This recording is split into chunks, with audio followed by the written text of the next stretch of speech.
चलो बोलो। साथियों नमस्कार, मैं हूं हरिंद्र नेगी और आप देख रहे हैं गांव तक लाइव।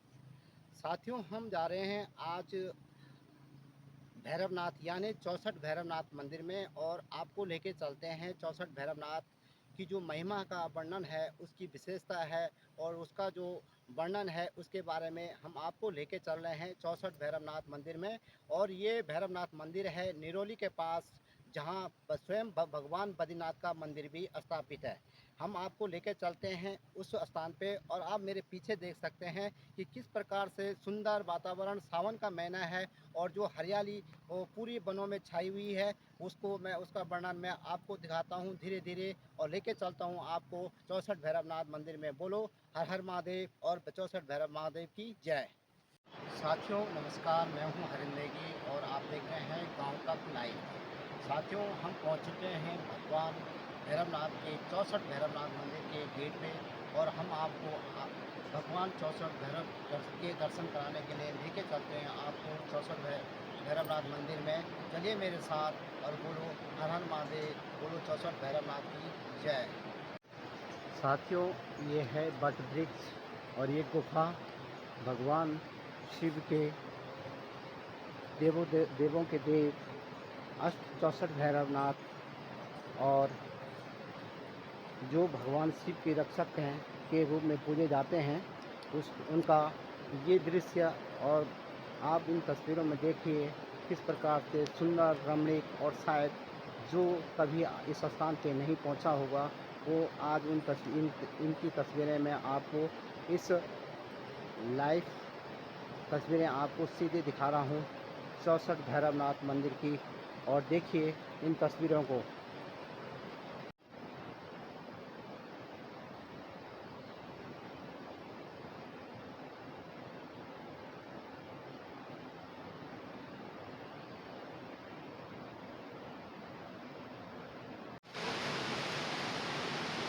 साथियों ये रास्ता देख सकते हैं आप लोग, कितना कठिन और कितना चुनौती भरा रास्ता है। और इस गुफा में स्वयं भगवान 64 भैरवनाथ का स्थान है, यहाँ विराजमान होते हैं।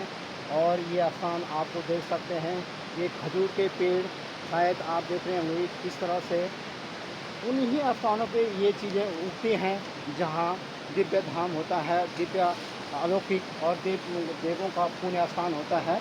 हम आपको लेके चल रहे हैं, ये वो स्थान है जहाँ भगवान 64 भैरवनाथ विराजमान होते हैं। और ये स्थान अपने आप में एक महत्वपूर्ण स्थान है। और हम इस पर्वत श्रृंखलाओं से निकलती हुई धाराएं, जल धाराएं इस तरह से पर्वत से जोड़ रही हैं। और ये दूर से ये दृश्य और ये खजूर के पेड़, शायद आप इस अलौकिक धाम के दर्शन अम्मा सरस्वती का विराजमान स्थान, पार्वती और शिव का ये त्रिगम दृश्य और ये मूर्ति आप देख सकते हैं किस प्रकार से इस स्थान में बनाई गई है। और जो आप तस्वीरें देख सकते हैं कि किस गुफा के ऊपर, किस दिव्य दर्शन के ऊपर आप पर्वत श्रृंखला है, उसके नीचे 64 भैरवनाथ जी का और शिव के आराध्या देवों के देव भगवान शिव और उसमें विराजमान 64 भैरवनाथ जी। और कि ये स्थान पुण्य दिव्य अलौकिक।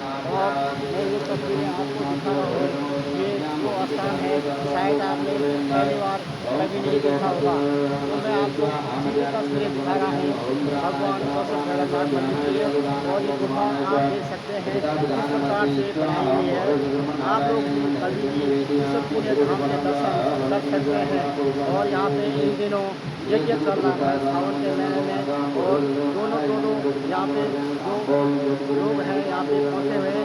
और स्थान का मैं आपको दिखा रहा हूँ किस प्रकार का वर्णन इस तस्वीरों में देख सकते हैं आप लोग। कितना अलौकिक दृश्य इस स्थान का है। भव्य जो भी यहाँ पे आता है उसकी मनोकामनाएं पूर्ण हो जाती है। और वो हम लोग भी आज भगवान भैरवनाथ के 64 भैरवनाथ मंदिर के दर्शन करने के लिए यहाँ पहुँचे हैं। अब आपको ये तस्वीरें आपको हम दिखा।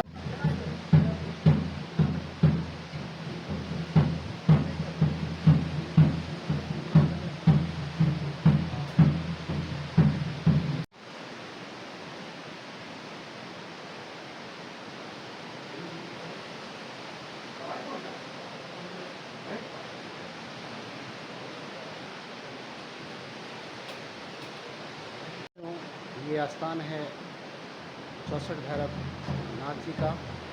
और ये अखंड ज्योति जो आपको दिख रही है, ये मैं आपको नमः ओम भूर्भुवः स्वः अतिरुषा। हाँ हाँ अच्छा चलो ठीक है ठीक ठीक ठीक बढ़िया बहुत बढ़िया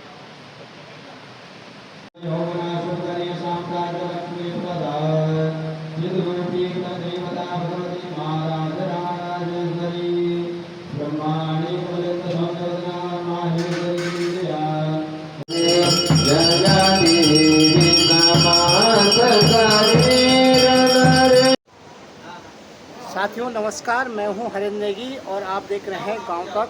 मैं 64 भैरवनाथ मंदिर के प्रांगण में हूं और उस दिव्य धाम में हूं जहां पे 64 भैरवनाथ जी का यहां पे इस गुफा में विराजमान है। और मैं उस स्थान पे आया हूं। आज मुझे भी सौभाग्य प्राप्त हुआ है और आज सावन का आखिरी महीना चल रहा है और उसके बाद यहाँ पे दिव्य पुण्य भव्य आयोजन यहाँ पे सावन के महीने में यहाँ पे कथा भागवत दिव्य पूजन आयोजन किया जा रहा है। और आज हमें सौभाग्य प्राप्त हुआ इस स्थान पे आने के लिए। पहले भी हम आ चुके हैं।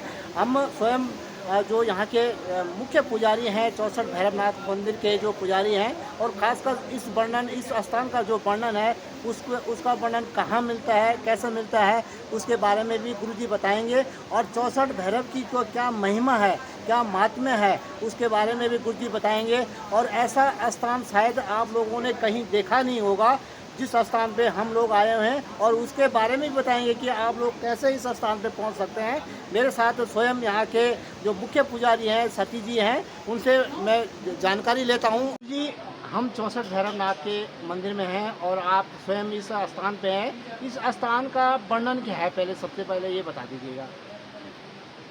जो स्थान है बाबा जी का, ये 21 पीढ़ी पहले से जब से ये गांव बसा होगा, तो यहाँ पे गर्भ है बाबा जी का, शुभारंभ यहाँ से होती है। तो यहाँ पे 64 भैरवों की जो व्यवस्थाएं की गई है कि कैसे 64 भैरव आए हैं, इसका विवरण बहुत वैसा है कि रामेश्वरम में 64 भैरव का संकल्प किया गया है, जो विजय कप्राण जी और अजीत भाई राणा जी के साथ में हुआ था कि 64 भैरव का स्थान कैसे है। तो ये स्थान 31 भैरव जो हैं माँ शारदा के साथ, जहाँ विज्ञान भैरव और सिद्धि विनायक है। दूसरा ये स्थान जहाँ पे काल भैरव और महाकाली है। तीसरा स्थान महालक्ष्मी और पाताल भैरव है। और इसका जो शीश है वो ऊपर आकाश मार्ग है, उसको आकाश भैरव कहते हैं। 31 भैरव लक्ष्मी के साथ, 31 भैरव शारदा के साथ, एक भैरव काली के साथ और एक भैरव माँ दुर्गा के साथ, जहाँ अभी मंदिर का स्थापना होने जा रही है, उसको आकाश भैरव कहते हैं। तो वहाँ हनुमान जी और माँ दुर्गा के साथ में बाबा भैरवनाथ जी उस स्थान पे वो मंदिर स्थापित हो चुका है। और ये संकल्प किया था रामेश्वरम में कि देवी चढ़े तो शेर मिले, गरुड़ चढ़े भगवान, और बैल चढ़े शिव जी मिलेंगे, पूर्ण होंगे काम, पधारो 64 भैरव धाम। इस व्यवस्था को, यहाँ पे कोई ऐसी व्यवस्था नहीं थी, ना तो रहने की, ना यहाँ पे जो हमारे जो पूर्वज हैं, जो हम आते थे यहाँ पे बाबा जी की पूजा करके चले जाते थे और 6 महीने साल भर आते थे, 2 साल में आते थे, ऐसा सिस्टम था। मगर बाबा जी ने हमें ये प्रेरणा दी है और यहाँ पे हमें साधना करने का समय दिया है। हमने यहाँ पे साधना करी है कि किस प्रकार से जो है हम इसको लेंगे। तो बाबा जी ने ये स्वयं बताया कि आपको आगे क्या करना है, आगे क्या होगा। इस प्रकार में व्यवस्था चलते चलते आज संपूर्ण 64 भैरव धाम जो है पूर्ण रूप से तय हो चुका है। इस स्थान का वर्णन बद्रीनाथ जैसे स्थान निर्वाली कहा जाता है, उसमें भी उसमें है, मानस खंड में है, केदार खंड में है, स्कंद पुराण में है, क्या है इसका? इसकी जो रूपरेखा है 64 भैरव की, ये बद्रीनाथ खंड में, कि बद्रीनाथ केदारनाथ माने बद्रीनाथ की भूमि है और स्वयं केदार जो है इस भूमि के रक्षक है। तो ये बद्रीनाथ जी हमारे गांव में है और बाबा भैरवनाथ जी जो है शिवरूप जो है हमारे 64 भैरवों के अवतार में है। ये रुद्रप्रयाग जनपद में 64 भैरव धाम पूरे भारत के अंदर में वर्णित नहीं है। भगवान रुद्र के 64 अवतार रुद्रप्रयाग में, भगवान रुद्र के 64 अवतार आपको रुद्रप्रयाग जनपद में और श्री यंत्र में 2.25 किलोमीटर की रेंज में 2.25 किलोमीटर की रेंज में ये परिक्रमा है। इसका नाम रखा गया है वृद्ध 84 कोस परिक्रमा 64 भैरव धाम, ग्राम निर्वाली भटवाड़ी, रुद्रप्रयाग। ये आदि सरद जो है भटवाड़ी क्षेत्र में है, 32 भैरव भटवाड़ी वालों के क्षेत्र में है, 32 भैरव जो है निर्वाली वालों क्षेत्र में। ये दोनों ग्राम सभाओं की देवभूमि है। मैं आपको ये पूछूं कि देश विदेश के श्रद्धालु कैसे यहाँ पहुँचे? आस्था सबसे बड़ी चीज़ है यहाँ।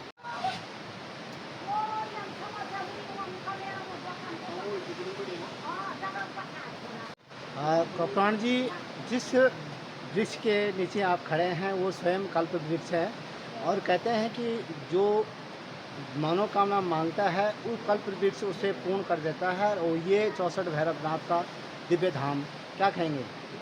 सबसे पहले मैं 64 भैरव धाम के चरणों में प्रणाम करता हूं और आपका स्वागत करता हूं कि आप आज 64 भैरव धाम में आए। आपका धन्यवाद और भगवान आपकी मनोकामना पूर्ण करे।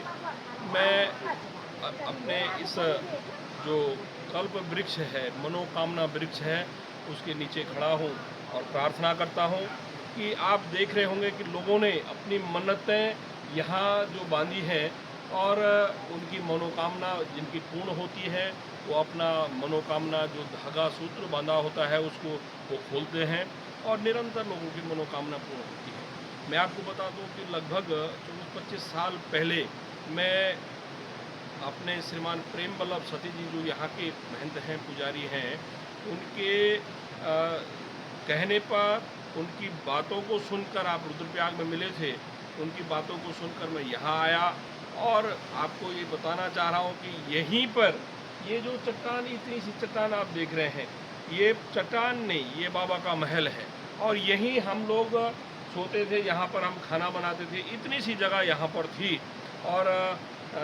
मुझे ये कल्पना मैं करता हूँ कि कैसे बाबा जी का इतना बड़ा स्थान, इतना बड़ा धाम हो गया और आज लोगों के लिए कमरे भी हो गए, बैठने के लिए पूरी व्यवस्था हो गई और धीरे धीरे प्रांगण हो गया। यहाँ इसका बाबा का भोजनालय हो गया, बगल पे आप देख रहे होंगे स्टोर भी बन गया। तो ये सब बाबा की कृपा है, बाबा का आशीर्वाद है। लोगों में जो आस्था है, जो हम लोग उत्तराखंड के देवभूमि के लोग हैं, जो केदारखंड और बद्री क्षेत्र में लोग आस्था रखते हैं, इसी प्रकार एक केदार और बद्री के बीच में बाबा भैरवनाथ जी का मंदिर है। दूर दूर से जब लोग सुनते हैं यहाँ पर 64 भैरवनाथ जी का मंदिर है, यहाँ पर पाताल भैरवी यहाँ पर स्वयं विराजमान है और एक जो हमारी आरती है, उस आरती में यहाँ पर पंचरानियाँ का भी एक विवरण है। पंचरानियाँ कभी विपदा आई होगी उस जमाने में तो पंचरानी भी भैरवनाथ जी के शरण में आई है, उनका भी स्थान यहाँ पे बना हुआ है। तो यहाँ पे लोगों की मनोकामना जैसे जैसे पूर्ण होती है, जैसे कि अभी गुरुजी ने बताया होगा कि हम लोग 3 लोग, हमारे साथ छोटा भाई अजीत राणा भी रुद्रप्रयाग से है और प्रेम वल्लभ जी। तो हम लोग ये सपने में गुरुजी को आया कि ये संकल्प रामेश्वरम में होगा, कैसे यहाँ का जो है इस क्षेत्र का विकास होगा। परिक्रमा मार्ग, जो यहाँ की परिक्रमा मार्ग है, वो परिक्रमा मार्ग भी जो है एक उसमें है, श्रीयंत्र में जो है, इसमें है 2.25 किलोमीटर की ये यात्रा है। तो यात्रा धीरे धीरे लोग आए, लोगों से बात हुई, लोग आए, लोगों की मनोकामना पूर्ण हुई, यहाँ रास्ता बन गया। ग्रहण किए यहाँ से नहीं गया, तो ऐसा बाबा का आशीर्वाद है। और मैं आप यहाँ आए हैं संसार के लिए, हम लोग यहाँ पर गुरुजी प्रार्थना करते हैं कि सब सुखी रहें। मैं आपको बताना चाहूँगा और वो कार्यक्रम यहाँ पे हुआ, तो ऐसा ही एक दिव्य स्थान है। आपके चैनल से माध्यम से अगर जिन लोगों तक मेरी आवाज़ जारी है, कल और परसों 2 दिन का समय, परसों 16 तारीख को समापन है। जितने लोग भगवान का प्रसाद आशीर्वाद लेना चाहेंगे तो वो ज़रूर यहाँ पहुँचें। यहाँ आने का स्थान घोलतीर से आप आ सकते हैं। सीधे सीधे हम शिवानंदी के पार नदी के किनारे मंदिर है, इधर से धारकोट से हम लोग आ सकते हैं। तो दोनों तरफ से ये रास्ते हैं, तो कहीं से भी जहाँ से लोगों को सरल लगता हो वो लोग यहाँ पहुँचें। इन्हीं शब्दों के साथ आपका पुनः धन्यवाद। जय बाबा भैरवनाथ। सजवाण जी, भारत बाबा 64 भैरव में अगर जो निष्ठा से यहाँ पे सेवा कर रहा हो, उसको पुण्य की प्राप्ति अपना आप ही होते हैं, मनोकामना पूर्ण होते हैं। आप लोग भी लगातार इस दिव्य धाम में जो भी श्रद्धालु आते हैं उनको बाबा की जो प्रसाद होता है, जो खिचड़ी होती है, उसको खिलाते रहते हैं। कैसा लगता है? हमें तो बाबा का आशीर्वाद है, बाबा के आशीर्वाद के अनुसार ही हम काम करते हैं। और बाबा का आशीर्वाद ऐसा है कि आज तक वो भंडारा हमारा कभी ख़त्म नहीं हुआ है। आप लोग ये लाते हैं, हमारे कर्तव्य खाली क्या है, बनाने का है। वो भोग जो आप लाते हो वो हम बना के देते हैं, और पता नहीं उसमें वो रस और वो मिठास कहाँ से आती है, वो बाबा की भैरवनाथ की ही कृपा है। जितने आज मैं लगभग 7-8 साल हो गए हैं, विगत 8 सालों से मैं यहाँ पे निरंतर अपनी सेवा दे रहा हूँ बाबा के शरणों में। और आज अपने आप को धन्य भी मानता हूँ, जिस हिसाब से लोग अपना दूर दूर से यहाँ पे आ रहे हैं। हमें नहीं पता ज्ञात था कि बाबा की इतनी महती कृपा होगी कि लोग इतना आकर्षण करेंगे इस केंद्र पे। दूर से देखा जाए तो कहीं धाम दिखता ही नहीं है, लेकिन अंदर जाओ, यहाँ आओ तो ऐसा लगता है कि हम स्वर्ग में आ गए हैं। यही तो ये बाबा का चमत्कार है। आप ये देखोगे नीचे जहाँ हमारा भंडार लगता है, वहाँ पे ऊपर आप नज़र मारोगे चट्टान पूरी लगती है, लेकिन जड़ में वो पानी कहाँ से आ रहा है हमें खुद ज्ञात नहीं है। हम खुद रहस्यमय बने हुए हैं कि ये पानी, इतना मोटा पानी आज इस, चलो इस समय तो बरसात है, जून के महीने वो पानी भरपूर उसी मात्रा में रहता है। ये बाबा की ही कृपा है। मेरा नाम दिनेश चंद्र हटवाल है। अटवाल जी, किस आप लोग तो यहाँ धाम में सेवा के लिए आए हैं, पहले कहाँ सेवा दी आपने? नेगी साहब, मैं पहले भारत सरकार में सेवा कर चुका हूँ 37 साल, और लगभग सारे तीर्थों में घूमा हूँ। परंतु यहाँ 64 भैरव धाम में आकर के मुझे जो शांति मिली, मेरे परिवार को जो शांति मिली है, वो कहीं नहीं मिली। और बाबा ही नहीं, जो यहाँ के पुजारी हैं वो असली बाबा हैं। बस उनके सानिध्य में जब हम आए, जब हमने बाबा के चरणों में जो है अपना शीश नवाया, तो उस दिन से आज मेरा परिवार फल फूल रहा है, और मेरे इलाके के लोग भी यहाँ आकर के बाबा के दर्शन करने आते हैं। कैसा लगता है? क्या लगता है? बहुत ही अच्छा साहब, इससे बढ़िया नज़ारा तो कहीं हो ही नहीं सकता है। आप सौड़ से देखिए, मूली मानो से आइए, नारद जी आपको रास्ता बताते हैं, माँ सरस्वती पहले आपको दर्शन देती है? कुबेर जी हो गए, यहाँ पर हमें सब कुछ देते हैं। माँ अन्नपूर्णा सभी कुछ देती है। जितने भक्त आते हैं उन सभी की मनोकामना पूरी होती है, और इसके साथ ही सब प्रसन्न होकर के दत्तात्रेय जी से आशीर्वाद लेकर के परिक्रमा पूरी करके चले जाते हैं।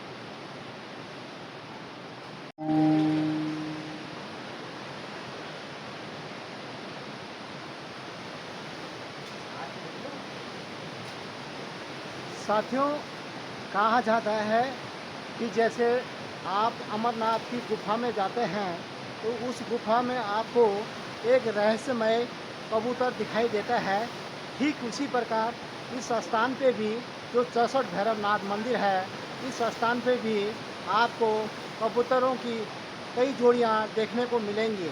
ऐसा 64 भैरवनाथ जी का ये दिव्य धाम है, जहाँ पे इस तरह के वर्णन और सामने स्पष्ट दिखाई देता है, जो आपने कभी सोचा भी नहीं होगा कि जो स्थान दिव्य धाम होता है, स्थान होता है, वहाँ पे या तोते और कबूतर नहीं दिखाई देते हैं, लेकिन इस दिव्य धाम में ये आप देख सकते हैं कि किन स्थानों पे बैठे हुए हैं कबूतर। ये अपने आप में बहुत बड़ी महिमा है।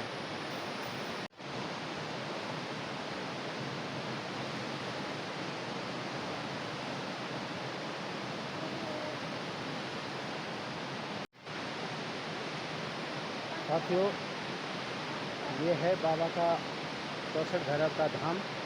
देख सकते हैं आप तस्वीरों में किस प्रकार से दिव्य बना हुआ है।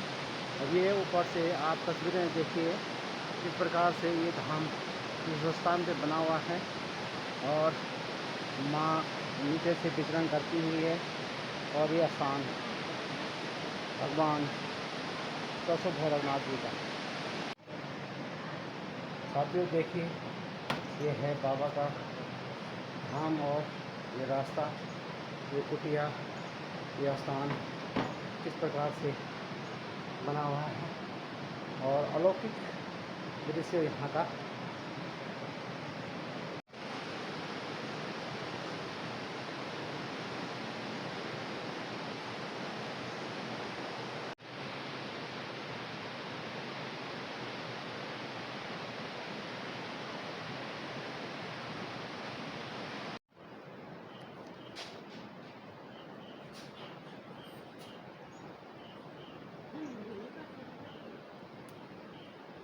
हाँ,